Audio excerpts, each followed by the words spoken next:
कुठलीही गोष्ट समजण्यासाठी काय पाहिजे? बुद्धी पाहिजे. त्यातल्या त्यात आता भगवंताशी जोडण्यासाठी तर योगयुक्त बुद्धी पाहिजे, आहे की नाही? एखाद्या ठिकाणी आपल्याला जोडायचं असेल तर आपल्याला बुद्धी कशी पाहिजे?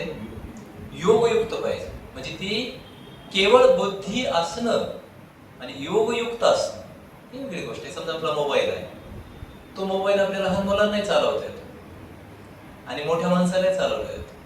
पण दोघांमध्ये चालवण्यामध्ये काय आहे? एक विशेष फरक आहे. आपल्याला कळतं ना, एक विशेष फरक आहे. कारण लहान मुलांच्या चालवण्यामध्ये खूप चुका होऊ शकतात.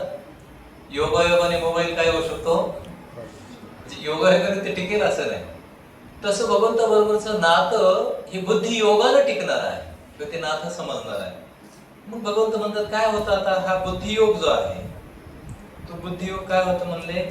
तेषां सतत युक्तान भजता प्रीतिपूर्वकम. कोणाला देतो म्हणले हा बुद्धियोग? मी बुद्धियोग कोणाला देतो? जे सतत आणि कशा प्रीतिपूर्वक, माझं प्रीतिपूर्वक प्रेमपूर्वक काय करतात? भजताम. भजताम शब्दाचा अर्थ काय केलाय? सेवा करणार आहे. भक्तिमय सेवा. अनेक सेवा आहे त्यामध्ये. तुम्ही मनुष्य अनेक सेवा करू शकतो भगवंताच्या. भगवंताचे जे विश्व आहे खूप विशाल आहे. तो जे काही सांसारिक क्रिया करतो ही पण एक सेवाच आहे. ते त्याच्यामध्ये सांगितलं की कर्मानुसार कार्य करतात तो कर्मयोग आहे. ज्ञानानुसार जे क्रिया करतात ते ज्ञान योग आहे. म्हणजे भगवंताला जोडून कार्य करतात तो भक्ती योग किंवा बुद्धी योग आहे.